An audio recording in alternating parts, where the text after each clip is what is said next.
Hey, everybody. Welcome to the second season of 5-Minute Interviews. And I am so excited to have Dr. Lee Camp.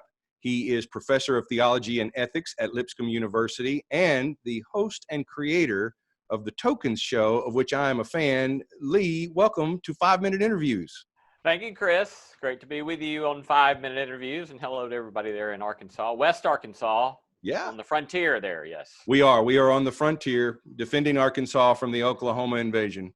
Yes, indeed. Best wishes to you in that. Yeah, well, hey, we do what we can, standing in the gap. Lee, the Tokens Show. I love the Tokens Show. I've been blessed to experience the Tokens Show live and on video, and I'm loving the podcast right now. I want to know the story. Where did the Tokens Show begin, and why is it called Tokens? Yeah, well, it began, let's see, it was probably December 31 of 2006. So just as 2007 was about to start, my wife and I went down to see Garrison Keillor at the famous Ryman Auditorium in Nashville, Tennessee. And that night he had, Emmylou Harris, an Old Crow Medicine Show, and Cowboy Jack Clement, who was a legendary figure from Memphis. Oh, yeah.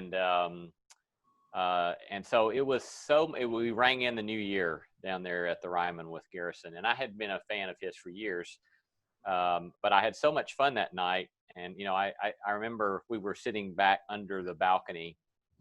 And I remember at the conclusion when he was doing his sing-along, Old Lang Syne or whatever, I remember singing my tenor part, Old Church Christ Boy, singing my tenor part way too loud. And my wife just looking at me like, come on, Lee, But I was having so much fun. Yeah. And after it was over, I thought, what if we tried like a theological variety show? And then I thought, that's a stupid idea. But and I actually wrote him a letter, and he never replied, which is probably just as well.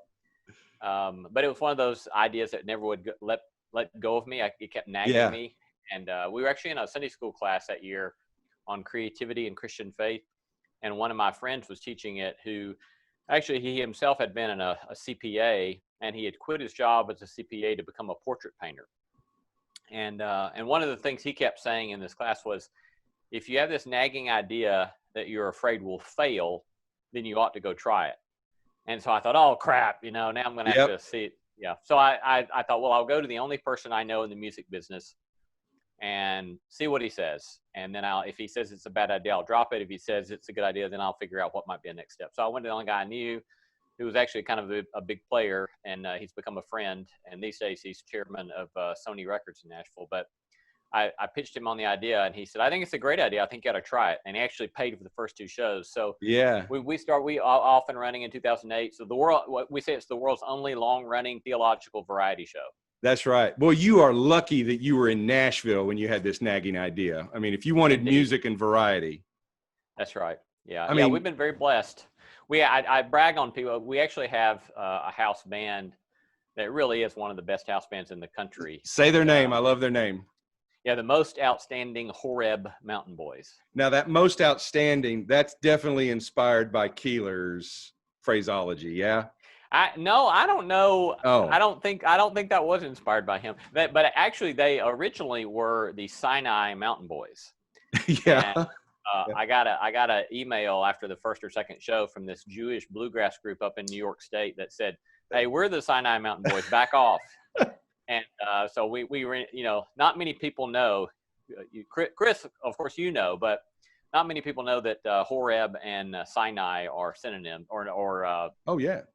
What's the right word there? They're different names to the same place. Yeah.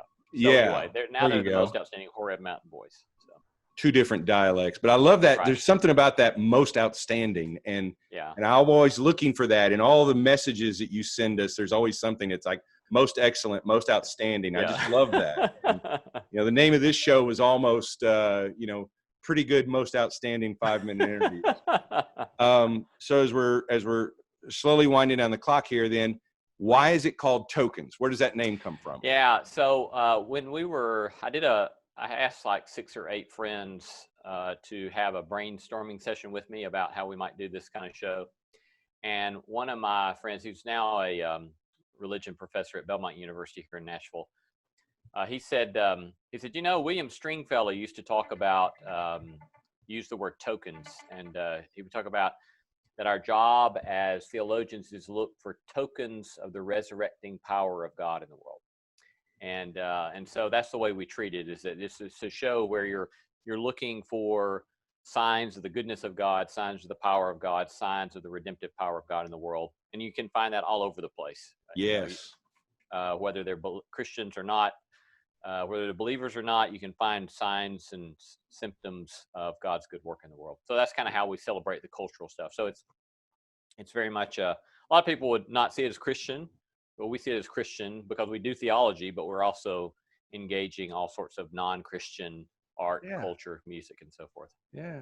Well, Lee, I have been blessed by tokens, and I hope others will be too. And I'm glad to know these stories. Folks, I'm going to encourage you. You need to just experience tokens. There's so much neat stuff out there. And as we go out here, I'm going to leave you some links where you can go and experience. I guess they go to your website, right? Yeah, we'd love for them to come. We have a great YouTube channel at youtube.com/token show. And we've got a brand new podcast that's out, 5 or 6 episodes that have some wonderful stuff on it that you can also find on our website at tokensshow.com. Okay. Hey, Lee, I hope you'll come back for another episode of season 2. I would be delighted to, Chris. I think we can guarantee it. All right. Yeah. See you later, folks.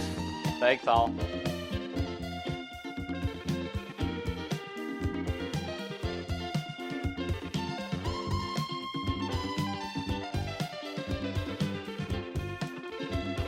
Okay, let's see. I'm going to stop that and re-record.